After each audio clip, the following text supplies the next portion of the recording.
Počitnice se počasi zaključujejo in po knjigarnah se povečuje gneča, vedno več ljudi, ki prihajajo kupovati šolske knjige.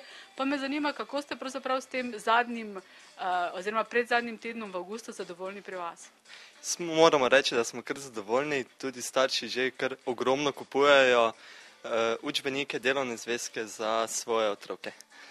Je to bolj za osnovno šolo, za srednjo šolo? Pri nas v naši knjigarni pravzaprav imamo za osnovno šolo in za srednjo šolo učbenike in delovne zvezke, tako da hodijo starši tako za osnovno in za srednjo šolo. Kdaj pa pričakujete največjo gnečo?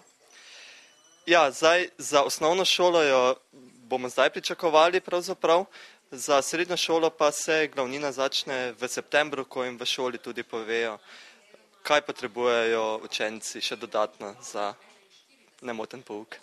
Imate tudi kakšne povezave recimo s šolami, da povedo, kaj bodo kje potrebovali, da jim lahko recimo že pripravite pakete?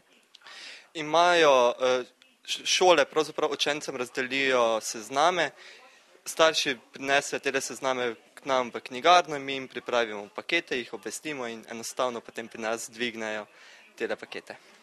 Kateri razred pa je najdražji? Za osnovno, srednjo šolo? Za osnovno šolo? Za osnovno šolo so, bomo rekli, tretja triada je najdražja, pravzaprav, ker učenci potrebujejo največ delovnih zvezkov. Koliko recimo to pride? Mislim, da je okvirno okoli 120–130 evrov. Za vas se menda šolsko leto še ne začne, pa vendarle ste prišli po beležko. Ja, prišla sem zaradi tega, ker potem ni več izbire, ker srednješolci pa osnovnošolci v bistvu že vse pokupijo in potem ni več neke izbire velike. Se vam zdi prazno danes ali se vam zdi, da se je začela gneča? Ne, opazila sem, da jih je že zelo veliko, v bistvu so nekateri že pokupili stvari, ki jih potrebujejo za šolo, nekateri so jih naročili, samo je vedno večja gneča v mestu. Kako ste v vaši knjigarni pripravljeni na začetek šolskega leta? Zaenkrat smo založeni zelo dobro. Prvi del nakupov so starši opravili že v mesecu juniju. Zdaj malo večje povpraševanje pa pričakujemo zadnje dni v avgustu, ne? Se vam zdi, da je letos večje povpraševanje, kot je bilo prejšnja leta, po teh paketih mislim, ali ne? Ne, to je vsako leto nekaj isto, to kako se starši navadijo, ne, tako običajno gre potem skozi vse šolska leta skozi, ne. Kateri razred pa je najdražji? To je pa čisto odvisno od šole, ne.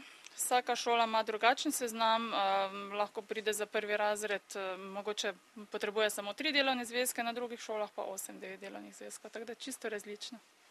Ampak recimo v povprečju, koliko pusti recimo en starš?